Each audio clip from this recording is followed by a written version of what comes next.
शिकवा के upcoming promo ने तो हिला कर रख दिया। ज़रून की इतनी बैड लैंग्वेज, डिस्गस्टिंग।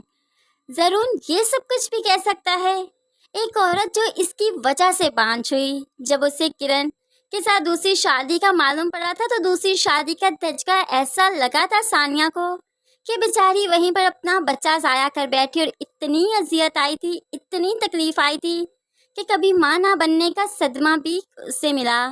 ऐसे में ज़रून उसके लिए बांझ का लफ्ज़ कैसे इस्तेमाल कर सकता है? वो बांझ नहीं थी। जब वो ज़रून के घर आई वो बांझ नहीं थी। ज़रून की अजियतों ने, ज़रून के गलत फैसले ने उसे बांझ किया। तो ज़रून कैसे उसे इस तरह का ताना दे सकता है? बेशक हमारा माशरा मर्दों का है, कुछ भी कर सकता है मर्द तो बड़ी आसानी से दूसरी तीसरी चौथी शादी कर लेता है। औरत बेचारी क्या करे?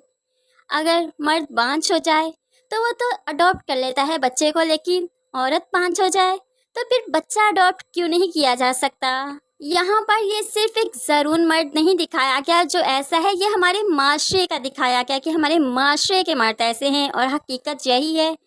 आज ज़रून के अल्फाज सुनकर वाकई बहुत ज़्यादा बुरा लगा, बहुत ज़्यादा। सानिया जो इतना कुछ सह रही है, इतना कुछ कर रही है, कुछ तो खुदा का खौफ होता। सिर्फ एक सोने के सेट के लिए उसे क्या कुछ नहीं सुना दिया। कुदरत जब किसी पर मेहरबान हो जाती है तो फिर उसे नवाज देती है। बेशक आजकल कुदरत किरण पर मेहरबान है, लेकिन ये वक्त सानिया पर भी आएगा, क्योंकि सानिया के साथ मकाफात में अच्छा ही होगा। जब कोई किसी के साथ बुरा नहीं करता ना, तो उसका मकाफात बहुत अच्छा होता है। लेकिन जब कोई किसी के साथ बुरा करता है तो कैसे मुमकिन है कि उसकी पूरी ज़िंदगी अच्छे से गुजरेगी? वो मकाफात नहीं देखेगा। किरण और फसी का मकाफात तो बहुत ही भयानक होना चाहिए।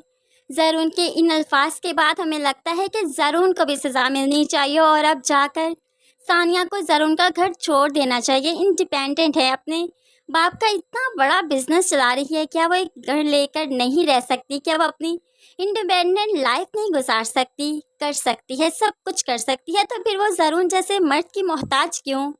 सिर्फ एक निकाह का बंधन उसे रोक रहा है। बेशक औरत निकाह के बंधन को मरते दम तक निभाना चाहती है, हर तरह से कॉम्प्रोमाइज़ करना चाहती है, लेकिन यहाँ पर हम चाहते हैं ज़रून को अब सानिया छोड़ कर चली जाए, और उसके बाद किरण का असल चेहरा इनके सामने आए। आमना बेगम और ज़रून के 14 तबक रोशन हो जाएं।